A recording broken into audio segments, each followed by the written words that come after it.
Welcome to UCL's Virtual Open Day. This session is run by the Department of Greek and Latin, and it's entitled Studying the Classical World at UCL. My name is Dr. Mairead Macaulay, and I'm the admissions tutor for the Department of Greek and Latin. We've got a number of members of staff from the department here today to run through with you the structures, the academic content, the kind of expectations you can have and that we have of our students, and the kind of careers you might be able to embark on after a degree in classics or the ancient world at UCL. So today we have with us Professor Gesine Manewald, who's head of department, Dr. Fiacre Magoron, who's departmental tutor, Dr. Rosie Harmon, who is our year abroad tutor.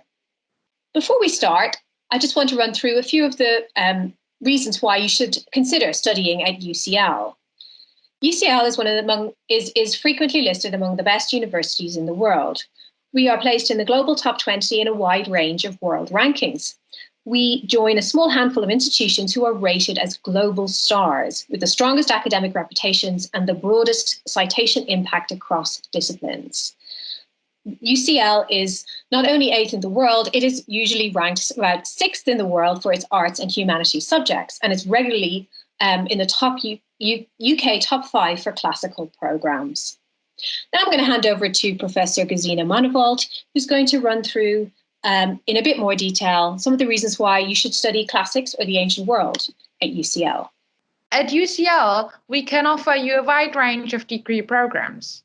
The two main degree programs run by this department are Classics and Ancient World. Both programs can be studied as a straightforward 3-year program or with an additional year abroad as a 4-year version. We'll learn more about this a little bit later on.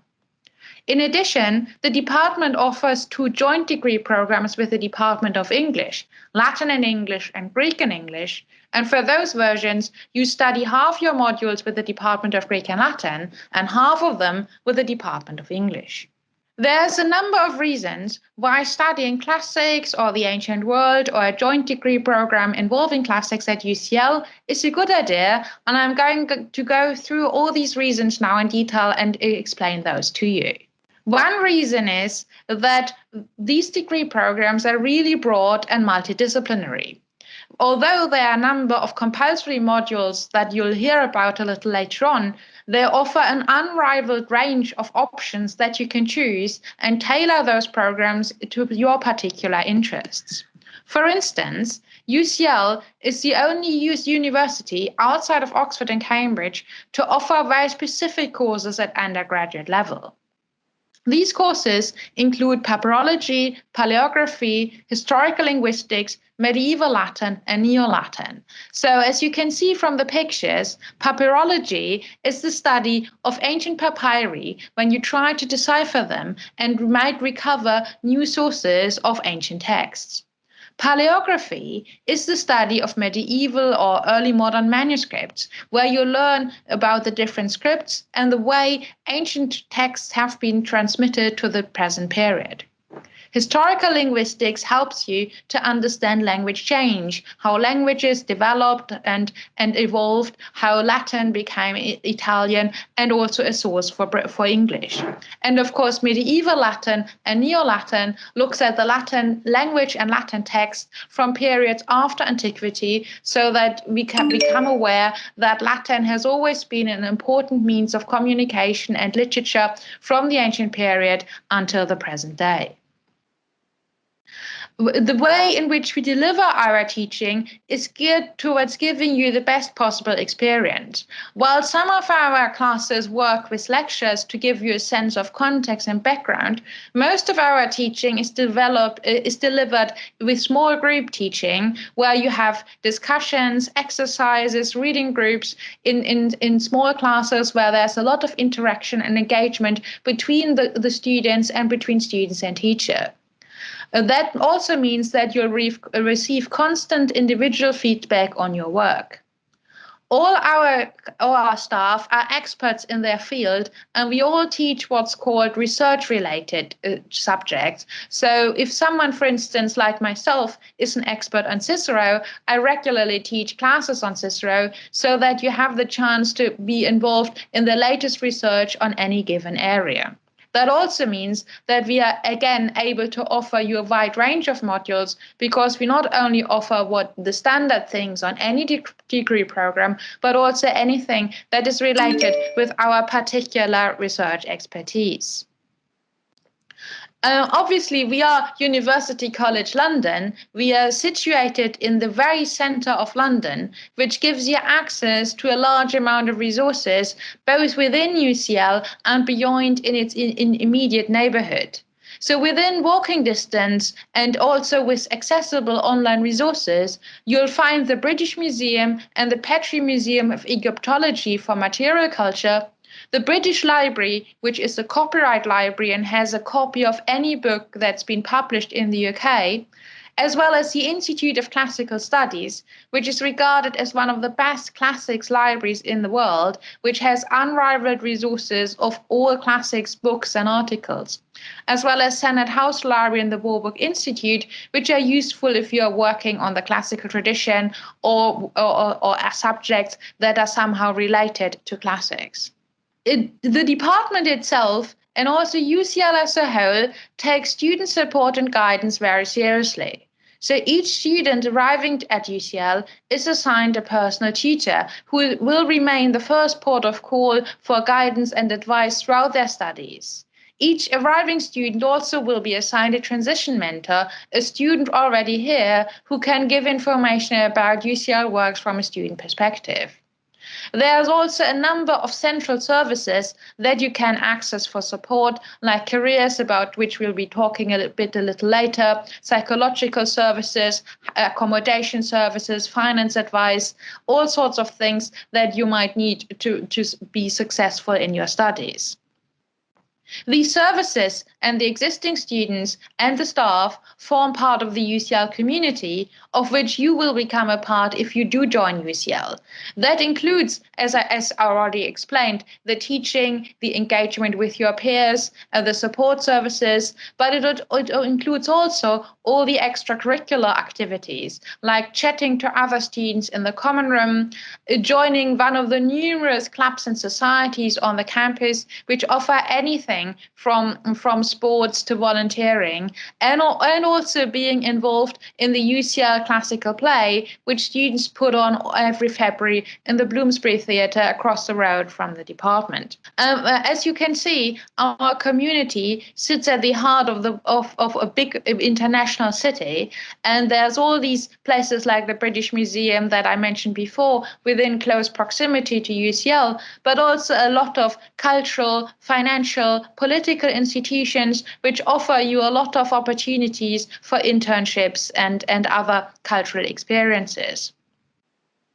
Finally, UCL offers you a great range of career opportunities, because if you come with a good degree from a good university in a good subject like classics or ancient world, you have all doors are open for you, and because you will have learned a lot of transferable skills during your time at UCL, you can basically transition to any kind of career you are interested, as well as various postgraduate studying opportunities.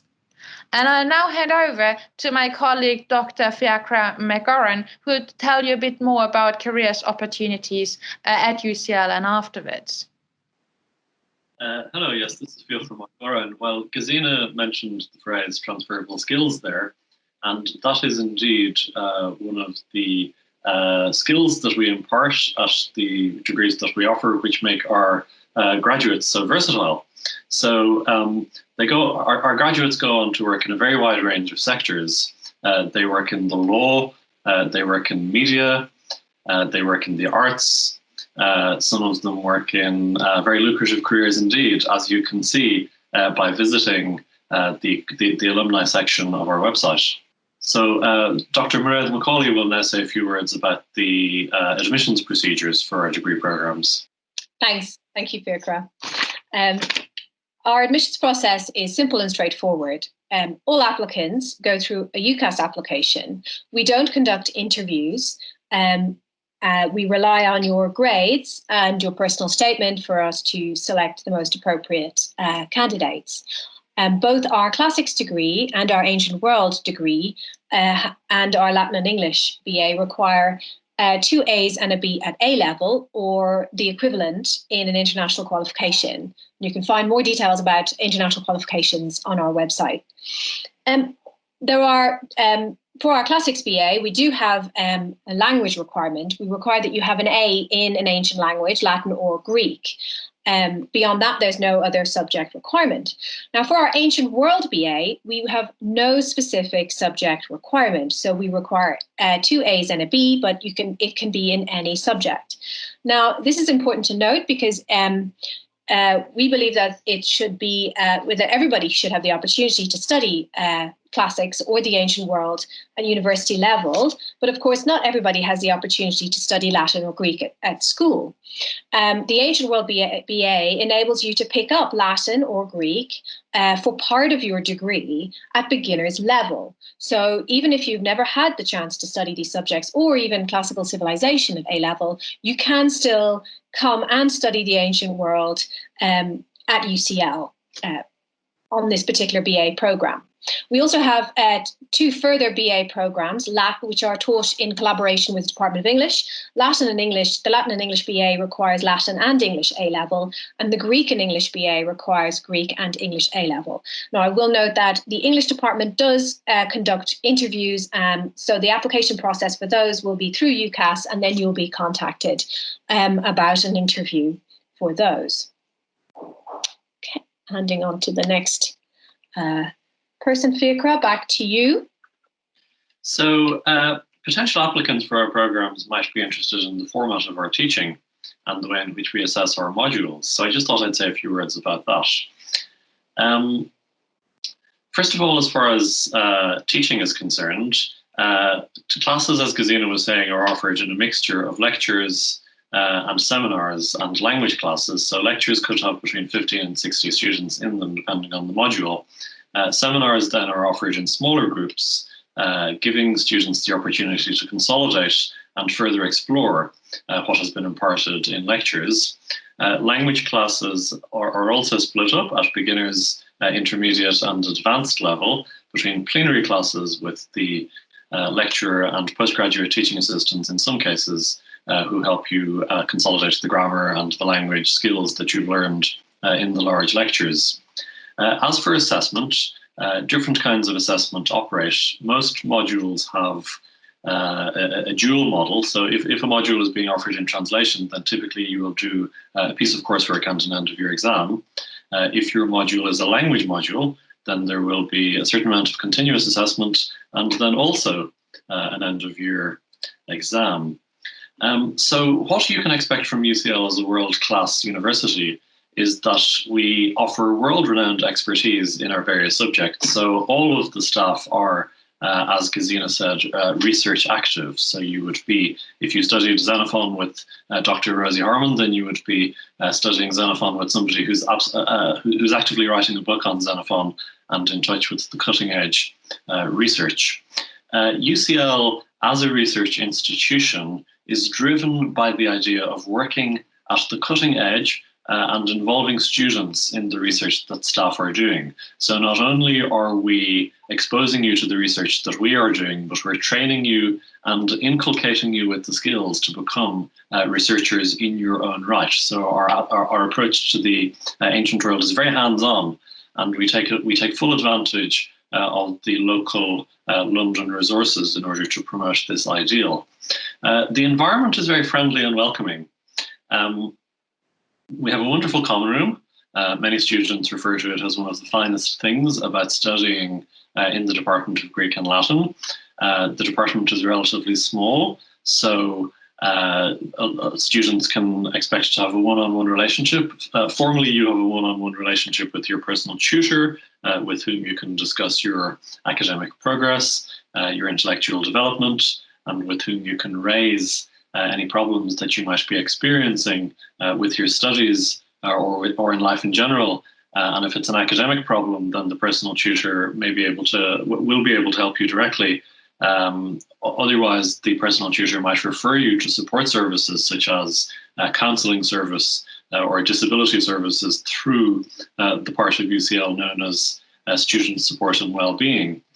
Other than the personal tutor system, there are plenty of opportunities to have one-on-one conversations with your lecturers, either during their office hour or when you're assigned a supervisor for your final year extended essay, which is a compulsory element of the Ancient World programme and optional for early students. And Rosie will be saying more about that in a moment. UCL puts a great deal of emphasis on the value of accessibility.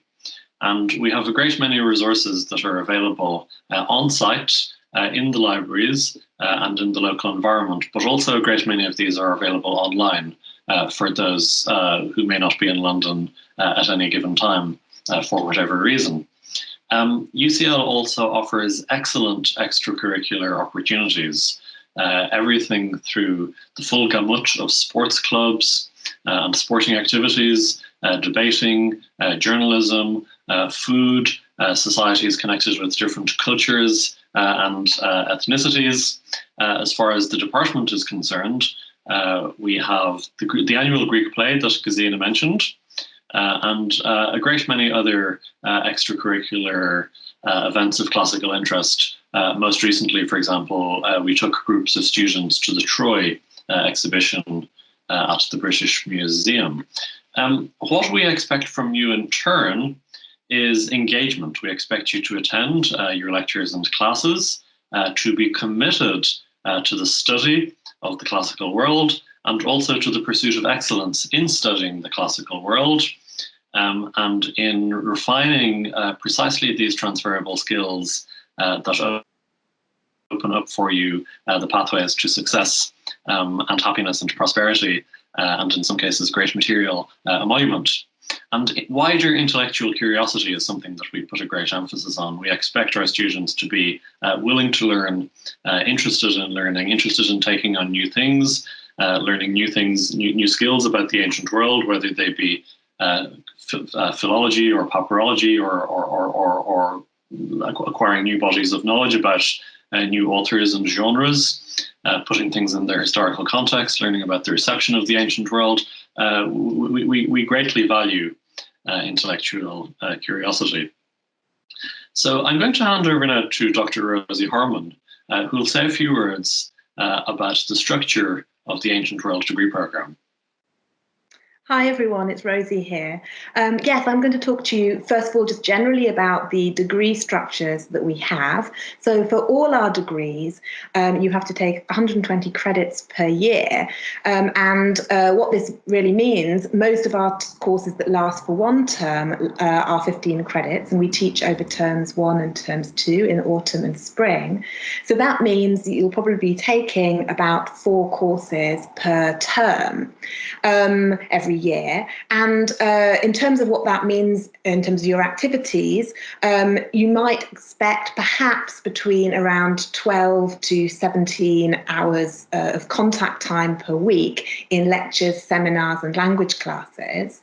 It depends a little bit on what you take, because, for example, if you take a beginner's language course, often there are more hours per week for something like that, whereas for a lecture course, perhaps fewer hours. So it might vary a little bit depending on your choices. And as well as the contact hours in classes, you also have the opportunity for one-on-one tutorials. So all members of staff in the department have office hours every week where they will have meetings with students that they teach in their modules. So if you want to ask a question, you want to discuss something you're writing, something you've been reading for class in more detail, one-on-one with your tutor for that module, you can go to see them anytime in their office hours, and all staff teaching on all modules offer this, as well, of course, as going to see your personal tutor that was mentioned earlier. So you could talk about more general academic issues there, like, for example, assistance with essay writing. So that would be, I suppose, what you'd be expecting to do week by week. Now I'm going to talk to you more specifically about one of our degree programmes, which is the Ancient World degree. Now, the Ancient World degree It's a very varied degree programme. It's quite an unusual degree in that we share this degree with our sister departments, the Institute of Archaeology and the Department of History, both of which are just across the road from us in Greek and Latin. And students who take the Ancient World degree will therefore take, or at least have the opportunity to take, a range of modules from across these three departments. Now, what this means is that as well as studying the Greek and Roman world, you also have the opportunity, rather unusually, to study other ancient Mediterranean and Near Eastern societies. For example, we have courses on Egyptology or the Assyrians in the history department, for example. So it's rather a broad offering that we have, studying the Greek and the Roman world, but also being able to broaden out and look at other societies which were living in the same region of the world. Now, in terms of how the degree is structured, as you can see from the slide, there are the possibilities of studying languages, literature, history, archaeology across the degree, but there's a great deal of student choice. So in all subjects, you have quite a lot of choice. In your first year, you will start with studying either Greek or Latin language, and in your second year, whichever of those subjects you chose, whether Greek or Latin, you will continue it for at least 15 credits, i.e. for one term more in your second year. So that's compulsory. In your first year also, we ask you to take one module from the history department, one module from the archaeology department, and we have another course called Approaches to the Ancient World, which is a core course which all Ancient World first years take, which is an introduction to the three disciplines of literary studies, history, and archaeology.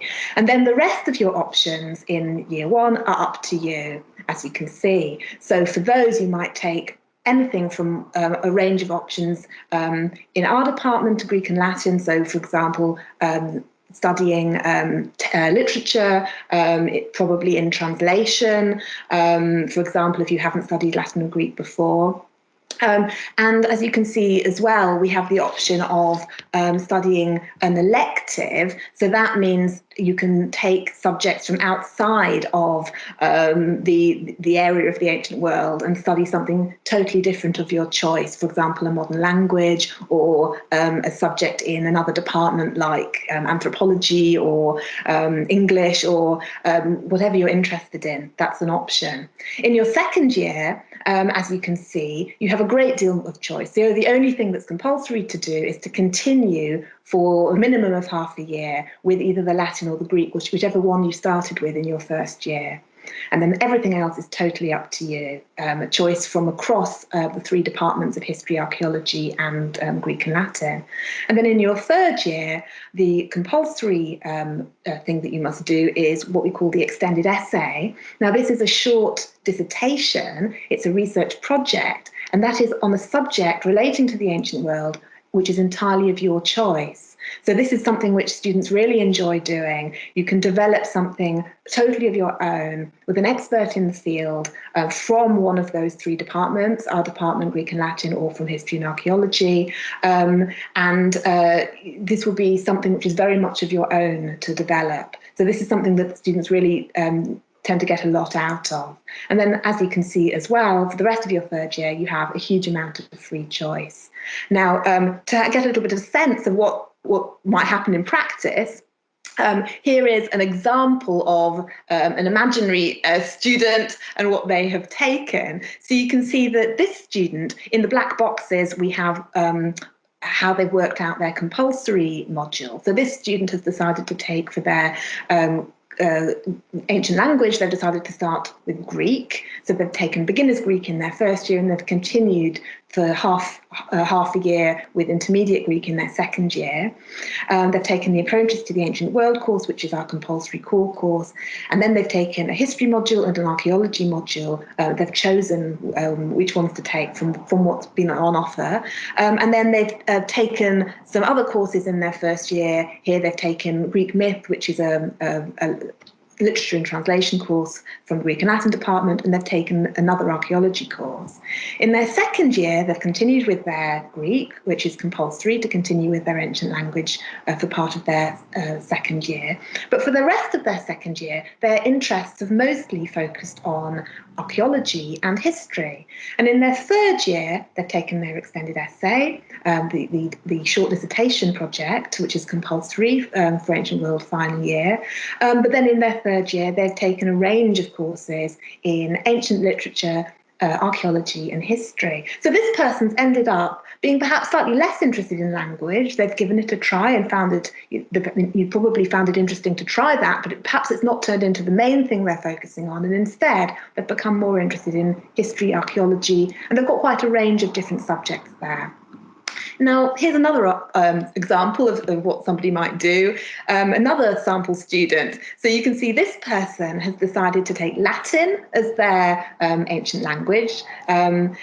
And they've done that across first year and compulsorily they've done the half a year in their second year. But this person decided to continue with Latin in their second year. So they took it also intermediate B, the second half of the year. And they must have really enjoyed languages because they've decided to start Greek as well in their second year. So this person's become much more interested in languages and they've continued that into their final year as well. As well as the compulsory history and archaeology and the approaches to the ancient world course in their first year, in the rest of their first year, they've decided to take a course in Roman life and thought. So that's a literature and translation. And then below that, they've decided to take a couple of electives, which are from subjects unrelated to the ancient world. So this person has decided to study anthropology, and they've also decided to study Italian.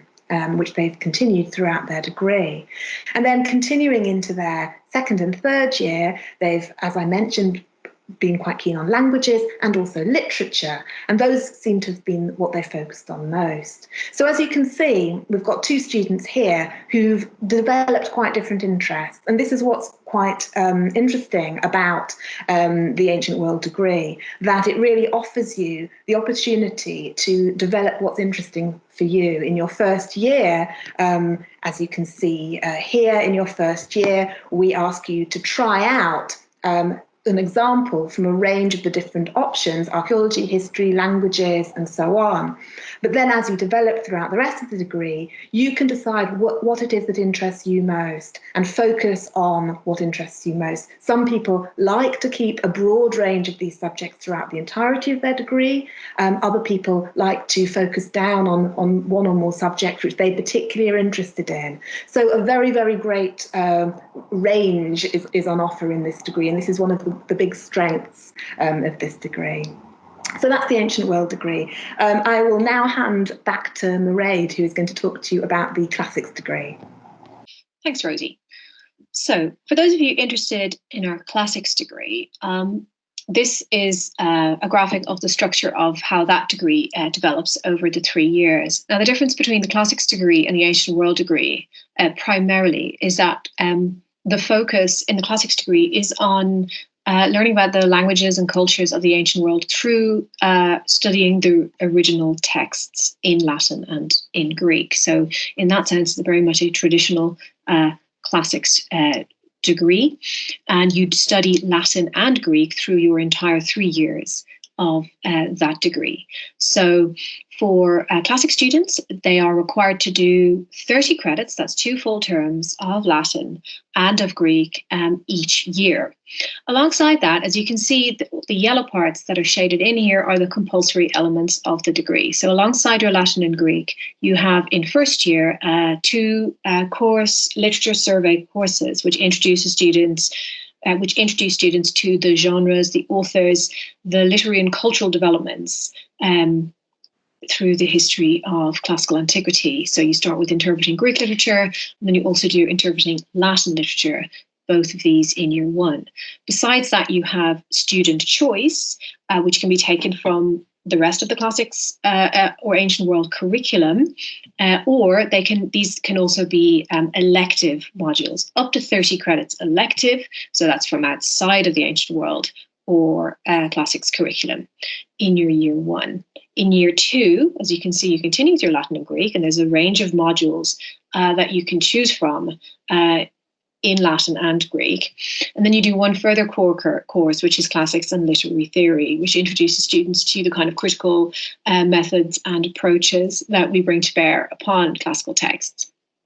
Now, alongside that, you have student choice, which again can be from the Classics and Ancient World curriculum. And you also have the option of continuing with an elective module in year 2 and again in year 3. So in year 3, you continue with your Latin Greek and the rest is student choice. Now, for BA Classic students, the extended essay, which as Rosie was describing, is compulsory for Ancient World students. This is an option that you have, but it's not compulsory. However, many of our students do decide to do it. Now, here's very briefly a sample Classics student. This student did Latin for A-level. So they picked up at the post A-level stage with the module Advanced Latin in year 1. Now, they didn't do Greek for A-level, so they started learning Greek with the module Beginners Greek. They did their compulsory Interpreting Greek and Latin Literature modules, and then they chose for their student choice modules an Introduction to the Study of Language, which is an introduction to historical linguistics, the development of language. And they took a module in translation, which is Greek myth. In year 2, they continued with their Latin, moving on to Latin texts, which is usually, like Advanced Latin, a selection of authors from the range of prose and poetry authors. And they also did Intermediate Greek, which is the next level up from beginners, and they did their core course of Classics and Literary Theory. They then took a Roman satire module, which is a module in translation, looking at the influence of the development and then the later influence of Roman satire. And then they did the dialogues of Plato. In year 3, they continued with their historical linguistics to do history of the Latin language. They then progressed to advanced Greek, which is post-A-level Greek, studying Homer and Herodotus in the original. They did a further Latin module, looking at the works of the poet Ovid. They chose to do an extended essay. And they did a philosophy module, Stoics, Epicureans, and Skeptics. And they did a final Greek module, which is Greek translation. So translating Greek from into English. Now, we do 2 further main degrees, and those are jointly taught in collaboration with the Department of English. And that is Latin and English and Greek and English. And those have parallel structures, depending on which ancient language is their focus. So these degrees have compulsory components from the Latin and Greek, from the Greek and Latin department, and from the English department. And you can see here how they progress over the 3 years. So obviously, if you are doing Latin and English, you are required to get an A at A-level in both Latin and English, and the same for Greek and English. So you would start in year 1, continuing your ancient language at advanced level. You would then do your 2 core courses from the English department, which are intellectual and cultural sources and narrative texts. You would do your core course from the Greek and Latin department, the course survey course, interpreting Latin or Greek literature. And then you have a choice of a course from Greek and Latin, which can be either in the original language or translation. In year 2, things open up a bit. You can continue with a Greek or Latin module of your choice. Then you can select 2 choices from the English department's offerings. You do your core course of Classics and Literary Theory, which of course will be helpful for you in your English, the English side of your degree as well. And you can choose a course from Greek and Latin. In year 3, you continue with your ancient language module, and you do the extended essay. And you then have 2 choices from English department and a choice from Greek and Latin. Now, just to clarify about elective modules, which is one of the aspects of our degrees that many students find very attractive and helpful. Electives are modules you can choose from outside of the Classics or Ancient World syllabus. So they don't pertain specifically to the history, culture, languages, of the ancient Mediterranean.